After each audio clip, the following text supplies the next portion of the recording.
안녕하세요. 여의도 증권사 운용팀에서 근무했던 스타트레이딩입니다. 이번은 환율 급등에 대한 세 번째 시간. 환율 급등에서 쫄으셨나요? 예, 화들짝 놀라신 분들 많으시죠?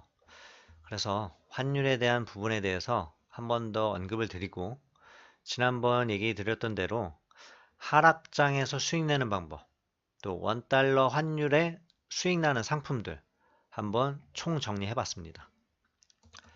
언급드리기 전에 지난번에 말씀드렸던 부분이지만 이제 환율 부분 어떻게 됐는지 한번 살펴보고요. 또 요즘 이제 GDP라든지 또 기타 어떤 경제 지표, PMI 같은 것들 이제 이런 것들 얘기가 많이 나오고 있어요. 잘 모르시는 분들 많으시죠? 그냥 GDP가 뭔지는 알겠는데 이게 과연 뭐 어떤 식으로 해석을 해야 되고 또 시장엔 어떤 식으로 영향을 미치는지 제가 단도직입으로 말씀드리면 모르셔도 되세요. 다만 기본적인 개념 정도 내지는 얘가 좋게 나오면 시장이 좋은 거구나. 얘가 안 좋게 나오면 시장이 좀 안 좋을 수 있구나. 그 정도는 알고 있으셔야 되겠죠. 그래서 이전에도 말씀을 드렸다시피 2008년 금융위기에 환율이 어느 정도나 올라갔었는지 또 지금 시장이 정말 하락장으로 갈지 폭락장으로 갈지 아니면 그냥 뭐 그만한 시장이 될지 한번 과거 자료들을 통해서 예, 살펴보는 시간을 다시 한번 간단히 스킵하듯이 넘어가겠습니다. 차트라는 건 과거 히스토리를 보기에 한눈으로 볼 때 가장 좋은 어떤 도구입니다. 환율에 어떤 절대적인 의미를 부여해서도 안 되겠지만 환율은 정말 시장이 이럴 때 이 정도까지 움직였었구나. 원달러 환율이 금융위기 2008년도에 1000원에서 1500원 우와 50% 폭등이 나타났구나. 지금 환율이 1140원에서 1168원 30원 올라서 난리가 났는데 지금 300원도 아니고 이때는 500원이 급등을 했었구나. 증시는 1800, 1900포인트에서 900포인트까지 반토막 정도가 났었구나. 그리고 환율이 다시 한번 급등을 하면서 1600원까지 근접을 했다가 떨어지는 상황에 우리나라 시장은 저점권, 이 저점권을 깨지 않고 여기에서 저점을 찍고 오히려 반등을 해서 거의 떨어지기 준하는 수준까지 반등을 했었구나. 시장이 항상 이런 식으로 움직이는구나. 뭔가 무섭게 떨어지다가도 안정세를 갖고 또 한번 상승을 해서 크게 보면 박스권이죠. 2000포인트, 1000포인트 그리고 이제 1500, 1700을 지지라인으로 하는 어떤 모습들이 나타나게 되죠. 2008년도를 살펴봤고요. 2011년도, 12년도 한번 보죠. 2012년도에 2230포인트 고점에서 얼마까지? 1700포인트 선까지 급락을 합니다. 요거 주봉 차트예요. 1주, 2주, 2주 만에 이만큼 떨어진 거죠. 그쵸? 급락이 나올 땐 이런 식으로 나타납니다. 그리고 지금처럼 어떤 게 나타났느냐? 급락을 할 때 원달러 환율은 요만큼밖에 안 올랐어요. 그쵸? 원달러 환율 때문에 급락했다라고 볼 수는 없는 거죠. 어떤 외부적인 요인에 의해서 급락이 나타나고요. 환율이 어떻게 보면 다음에 반영한 걸 수도 있겠죠. 또 하나 보죠. 시장은 요만큼 하라 그랬어요. 그쵸? 근데 이때 돼서야 환율이 급등이 나타납니다. 단기적으로 1주, 2주, 3주 대략 한 달 정도 만에 150원 정도가 급등을 했어요. 그래서 어떤 걸 생각할 수가 있죠? 환율이 급등을 해서 시장이 내려간 건지 내지는 또 시장이 하락을 해서 환율이 뭔가 올라갈 요인들을 만들고 반응을 한 건지 시간차를 두고 나타난 경우도 다수 발생하더라는 거죠. 이 구간에서도 마찬가지였죠. 환율은 이 저점 라인을 깨고 급락을 해서 여기까지 내려왔지만 시장이 급등해서 여기까지 막 올라갔나요? 아니죠. 못 올라갔어요. 그쵸? 결국은 나름의 어떤 또 펀더멘탈적인 요소가 반영을 해서 이 이상은 어렵다. 그쵸? 그래서 환율과 어떻게 보면 무관하게, 뭐 무관하다고 얘기할 수는 없겠지만 뭐 완전 반비례 관계는 아니게끔 또 시장은 박스권에 놓이게 되죠. 그리고 2015년부터 현재 4월 말까지의 상황을 지켜보게 되면 이때 시장이 이제 2017년도에 급등을 이뤘죠.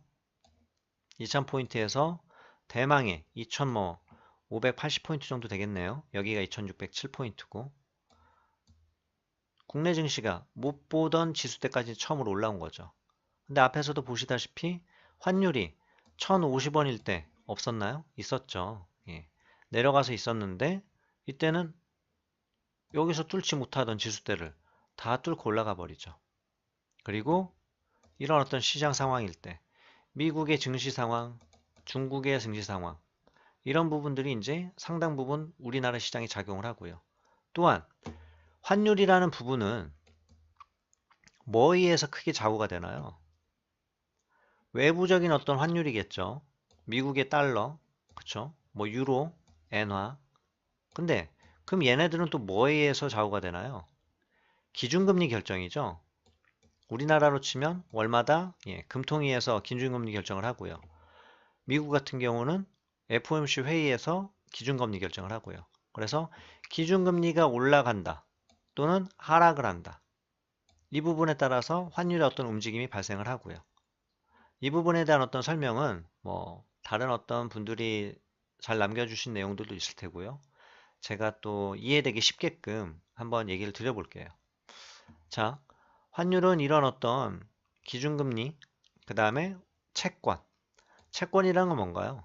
국채 같은 경우는 나라에서 어떻게 보면 빚을 지는 거죠. 채권을 발행을 해서 돈을 갖다 융통을 시키는 겁니다. 그래서 이 채권에 대한 어떤 발행 규모, 또 채권 금리, 서로 이제 다 연관되면서 돌아가고 있는 상황이죠.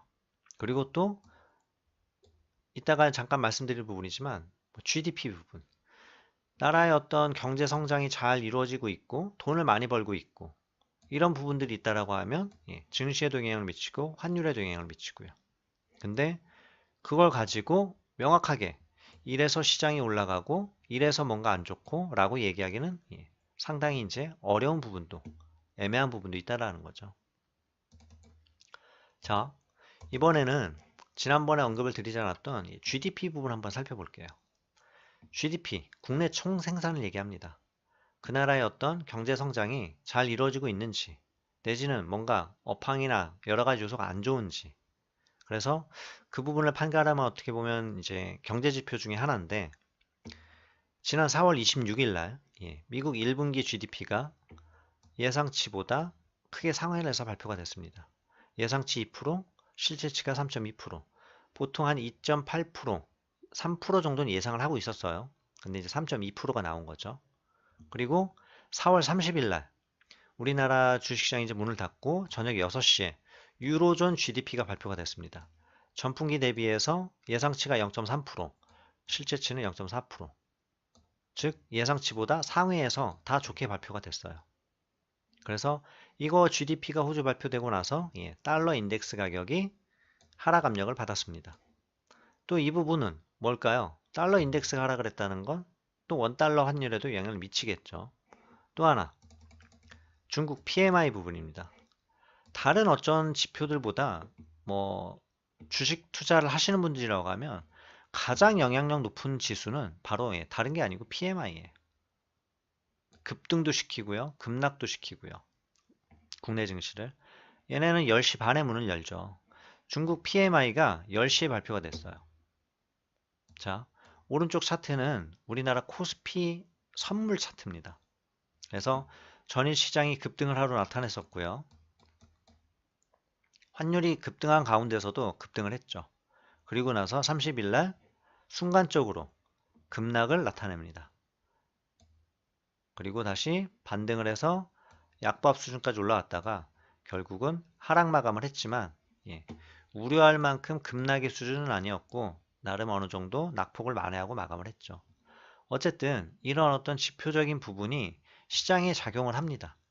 근데 이걸 토대로 시장이 내려박는다. 또는 환율이 급등을 한다. 뭐 이제 어떤 이런 얘기들을 하기는 되게 애매하다라는 거죠.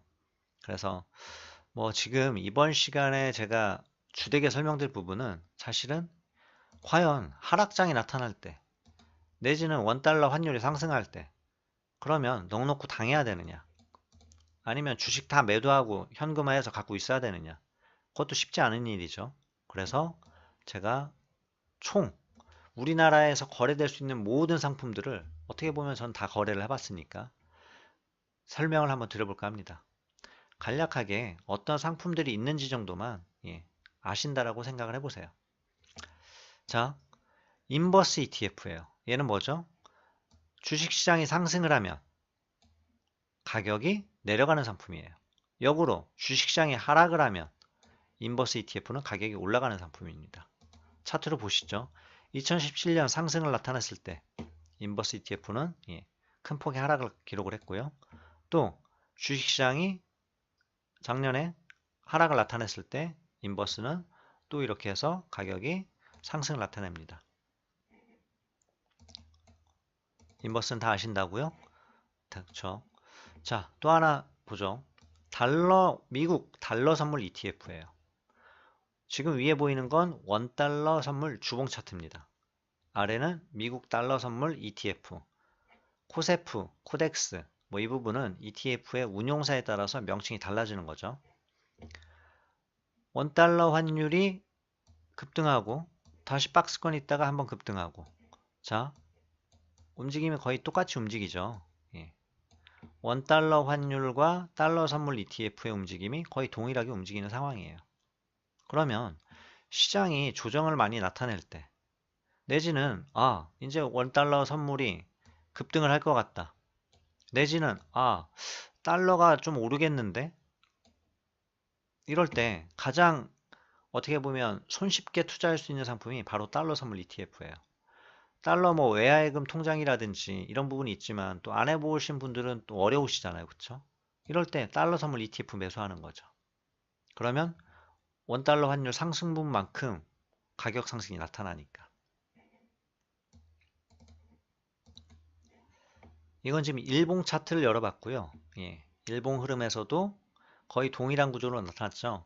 원달러 환율 0.84% 올랐을 때 ETF 0.83% 올라서 거의 동일하게 마감을 했습니다. 그래서 ETF 이런 상품이 있다. 그리고 또 하나 뭐 ETF도 요즘 이제 워낙에 많은 상품들이 출시되다 보니까 레버리지 상품이 나왔어요. 2배만큼 오르는 상품이죠. 얘네는 주식만큼 크게 움직이진 않아요. 변동률이 지금 여기서부터 9,000원부터 따졌을 때 여기까지가 지금 얘는 레버리지 상품인데도 불구하고 10%가 채 안 되죠. 그래서 변동률이 워낙에 ETF는 뭐 지수를 갖다가 상품으로 만들었기 때문에 변동률이 커봐야 장중에 나오는 게 뭐 1%, 2%. 그래서 이걸 나는 조금 더 공격적으로 투자하고 싶다. 그렇다라고 하면 레버리지 ETF를 매수하시면 되세요. 2배만큼 올랐죠. 이날 같은 경우에 이 상품은 지금 코덱스를 띄워놨습니다. 그래서 코덱스, 코세프, KB스타, 기타 등등이 있죠. 적당히 거래량이 수반되는 상품을 매수하시면 되세요. 그리고 또 하나, 뭐 이제 이 부분은 많은 투자자분들이 모르실 수 있는 상품이죠. 선물. 코스피 선물 같은 경우는 한 계약 기준으로 1포인트가 25만원에 해당됩니다. 그리고 한 계약하는데 증거금은 약 650만원 정도 들어요. 자, 지수가 이날 하락이 나왔죠. 그래서 선물을 기준으로 했을 때 한 4포인트가 조정이 나왔다. 4포인트. 그럼 한 계약 기준으로 100만원 수익이 발생했다라고 보시면 되겠죠. 선물 매도를 하면. 선물은 언제든지 매수 매도가 가능한 상품이에요. 다만 내가 매도를 했는데 지수가 이렇게 올랐어요. 그러면 손실이 발생합니다. 그래서 선물은 뭐 나름의 어떤 기본적인 개념이라든지 또는 거래 방식이라든지 이런 걸 어느 정도 익힌 후에 하는 게 중요해요. 왜냐하면 레버리지 자체가 워낙 크기 때문에 큰 수익도 단시간 내 가능하지만 큰 손실도 발생할 수 있습니다. 또 하나 바로 옵션 양매수라는 매매 방법입니다. 옵션 양매수, 옵션 매매 다들 뭐 위험하다라고 생각들 하시죠. 근데 양매수 뭔 말이냐? 콜옵션, 풋옵션 둘 다 매수하는 방법입니다. 둘 다 매수했는데 수익이 날 수 있는 어떤 거래 방법이죠. 그래서 아무 때나 하면 안 돼요. 시장이 급등을 보일 수 있거나 내지는 급락이 나타날 수 있는 어떤 상황일 때, 내지는 미국, 중국 무역 전쟁 얘기가 나오고 브렉시트 얘기 나오고 뭐 내지는 북한과의 어떤 안 좋은 얘기가 나온다. 그러면 변동성이라는 게 살아납니다. 그럴 때 수익이 날 수 있는 방식. 대략 20계약씩 매수했을 때 4월 24일의 경우에 320만 원 정도 수익이 발생을 했어요. 그래서 이 부분은 뭐 제가 따로 영상이 녹화된 부분이 있으니까 그 부분 한번 참조를 해 주시고요. 아, 이런 어떤 매매 방법이 있다. 제가 그걸 지금 소개시켜 드리는 시간이기 때문에 알려드리고 있는 거고요. 그리고 지금 제가 여기에 이제 보여드리진 않았지만 개별 주식 선물이라는 게 있습니다. 개별 주식 선물은 대략 140개 정도 종목이 지금 거래가 가능해요. 뭐 삼성전자, 포스코, 기타 등등 대형주들 140개, 코스닥 종목도 있고요. 그래서 얘네 같은 경우는 매수, 매도 다 수익이 가능한 거래 방법이다. 그래서 하락장이 두렵다. 그렇다라고 하면 하락장에서 수익이 날 수 있는 어떤 매매 방법을 내가 알고 있고, 그래서 그런 게 역력하게 뭔가 드러났을 때 아, 시장이 무조건 올랐으면 좋겠다. 기도하는 마음으로 그냥 그렇게 뭐 바들바들 떨면서 있을 필요 없이 이런 어떤 적절한 매매 방법을 통해 가지고 수익을 달성할 수 있다라는 거죠. 또 제가 그런 매매 방법을 하고 있는 사람 중에 한 명이고요. 옵션 양매수는 뭐 시장 하락뿐만 아니라 이렇게 4월 29일이죠. 급등이 나타났을 때 콜옵션이 380% 단 하루 만에 이런 급등이 나타납니다. 5만원짜리가 20만원까지 상승을 해요. 그래서 이런 어떤 거래 방식이 이 시장에는 있다라는 거. 그래서 무조건 위험하다고 생각할 게 아니라 나름의 어떤 방식들을 알아두고 ETF도 마찬가지죠. 난 안 해봤으니까 안 할래가 아니라 원달러 환율이 상승해? 그렇다라고 하면 ETF를 매수하는 방법. 또 그리고 환율 상승 수혜주, 또 하락 수혜주. 환율에 따라서 영향받는 종목들이 있죠. 그런 걸 알고 그런 종목들에 대해서 좀 더 관심 있게 지켜보면 좋겠죠.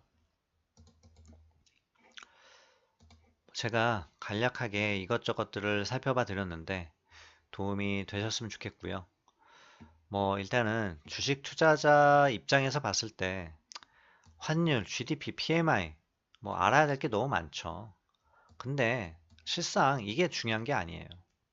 투자에서 가장 중요한 부분은 바로 자금 관리와 원칙입니다. 시장이 하락을 한다. 그러면 나름의 어떤 로직을 정하고 저점이라 생각하고 매수를 했지만 아니다. 그러면 손절을 하는 거죠. 또 어느 시점이 되면 그럼 나는 하방에서 수익 날 수 있는 앞에서 설명드린 그런 어떤 상품들을 내 포트폴리오에 편입을 시키는 거고요. 그래서 그런 어떤 구조적인 부분, 뭐 어렵게 느껴지실 수도 있겠지만 생각보다 단순한 원리로 접근할 수 있다라는 거. 그래서 얼만큼 알고 실천에 옮길 수 있느냐가 사실은 이 투자의 세계에서는 관건이고요. 그리고 앞으로도 좋은 내용들을 소개를 시켜드릴 테니까 좋아요와 구독 부탁드리겠습니다. 또 긴 시간 경청해 주시느라고 감사드리고 다음에 또 좋은 영상으로 찾아뵙겠습니다. 감사합니다.